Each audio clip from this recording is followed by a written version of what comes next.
Okay, in this portion, we want to look at the 4 components of breathing. So this is our board, and I'm going to focus in here or enlarge this part here so we can see the 4 components of breathing. We're going to be looking at breathing. Typically, what we call breathing is actually pulmonary ventilation. Then we'll go to external respiration and internal respiration. Cellular respiration is covered in our water balance chapter because it's under energy processes, and you've probably heard of glycolysis, Krebs cycle, and electron transport system.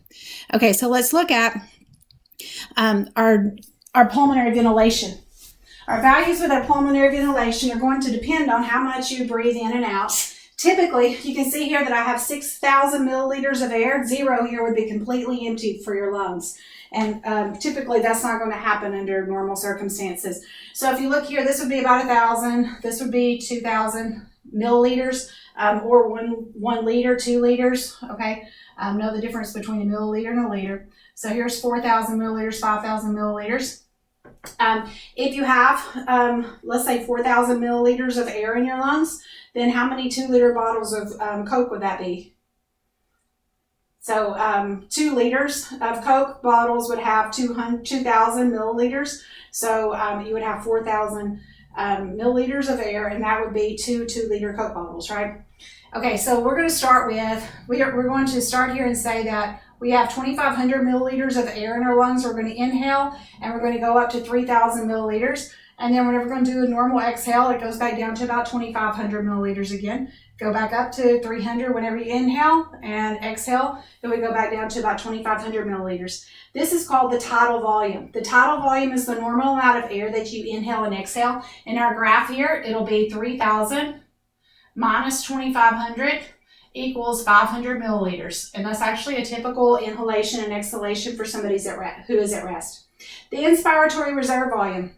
I'm going to run out of room if I don't keep erasing this a little bit. So the inspiratory reserve volume. Inspiratory probably means inhale, right? So everybody knows that whenever you just restful breathing, like you're doing right now listening to this video, you're just inhaling and exhaling. And I'm over here taking a big deep breath so I can talk for longer. So whenever I take a big deep breath so I can talk longer, there's more air in my lungs. So actually it goes up more like this right here. It's not uncommon for it to go to 5,000 to 6,000 depending on the person's size or the lung capacity. So here I'm going to say I'm taking a big deep breath of air, and I'm going to have 6,000 milliliters of air in my lungs at this time. This 6,000 milliliters of air is above the normal 3,000 that I normally inhale, and so I'm going to say 6,000 minus 3,000 equals 3,000 milliliters of air is my inspiratory reserve volume, which means that I inhaled more air above normal. And how much did I inhale above normal? 3,000 milliliters. So then I'm going to exhale, and I'm going to exhale that inspiratory reserve volume and my tidal volume. Then I'm going to go back to my normal little breathing like this. Okay, and then sometimes we get tired sometimes and we go like that. So we're going to exhale more of our air. Okay, after you do your normal exhalation and you exhale more on purpose, this portion right here that you exhaled on purpose, I'll make it a little bit thicker here. This right here is called your expiratory reserve volume. So we're going to go 2,500 minus, what is that, 1,000? 1,000 milliliters. So our expiratory reserve volume on this diagram is 1,500 milliliters. Okay, you notice that after you exhale your expiratory reserve volume, you're still not going to be empty, right? There's still going to be a certain amount of air in the lungs, and that is called the residual volume. The residual volume is normally around 1,000 to 1,200 milliliters of air. So this graph here is, it would be a normal graph for a lot of people. Obviously, it can change, for everybody, but these lung values are about right. Okay, and so the residual volume would be 1,000 minus 0 equals 1,000 milliliters. Okay, that's how to read graphs and come over and read it all. Okay, vital capacity. Vital capacity is your tidal volume, your inspiratory reserve volume, and your expiratory reserve volume all added together. So let's say that you're going to blow out birthday candles. Okay, you're going to come up, you're going to inhale, and exhale, exhale, sorry. And so you're going to go up and inhale, and you're going to blow out all the air that you have control over, right? And that is your vital capacity. if you're familiar with being tested with asthma, a lot of children are tested for asthma, and they'll be told to like blow the little ducky so that it, blows, or, some kind of little toy to make them blow more and not quit. That's what they're testing is vital capacity. Okay, another thing we need to talk about is the position of the diaphragm. So here's your front part. Okay, those would be the legs.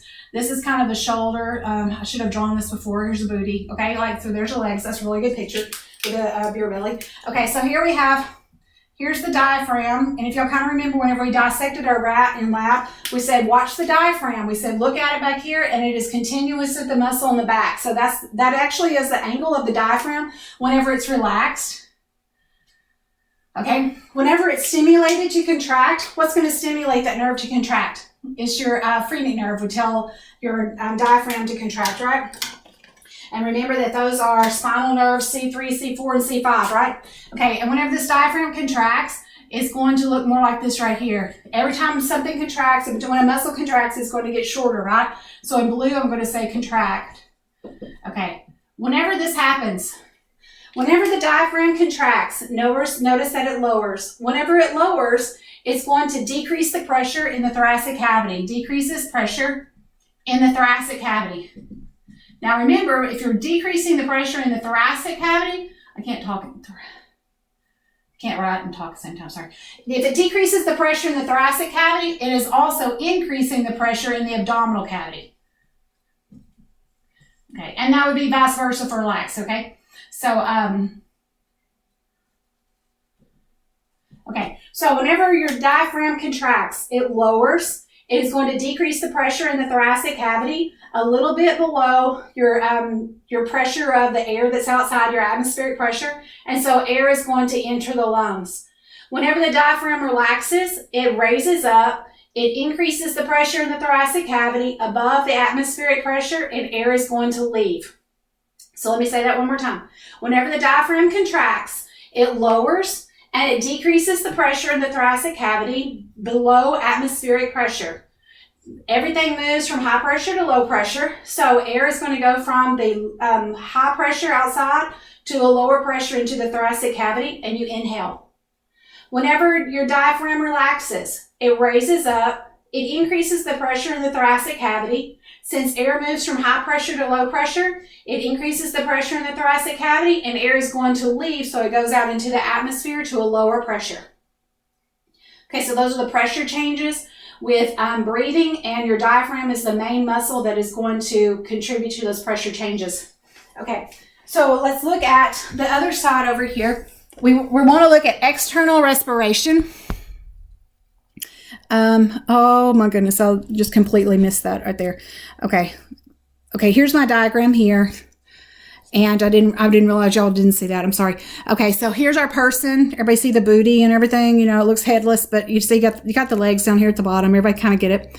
You can see the green diaphragm whenever it's relaxed, and the blue diaphragm whenever it's contracted. Okay, so go back over what I said a while ago about whenever it contracts, it decreases the pressure in the thoracic cavity. And so air is going to go from the atmosphere into the thoracic cavity, and that would be inhalation. And then exhalation would be whenever the diaphragm relaxes, it goes back up, it increases the pressure in the thoracic cavity, and air is going to leave the thoracic cavity because it's higher pressure than atmospheric pressure. Y'all know what atmospheric pressure is. If y'all watch the weather, they'll talk about we have a high pressure system or a low pressure system. That's has to do with breathing too. Okay, the second thing we want to talk about, external respiration. We should already know this. This happens in your lungs. We called it the pulmonary circuit earlier. The pulmonary circuit is the same thing as external respiration. Air comes into the lungs, the air fills up the alveoli, oxygen leaves the air, goes into the bloodstream, carbon dioxide leaves the bloodstream, goes into the alveoli. The blood is going to be cooled in the lungs, and the pH is going to go up because of the loss of carbon dioxide. Come down, and we're going to look at internal respiration. If you look at internal respiration, that looks a little blurry, but I think we've written it on the board plenty of times that y'all would recognize it. It happens in the tissues. Blood arrives at the tissues at a temperature of 100.2. The pH is 7.45 because it has a low amount of carbon dioxide. Whenever exchange occurs of oxygen and carbon dioxide, the temperature is going to increase because the metabolically active muscle is going to be warmer. So the temperature goes up to 100.6.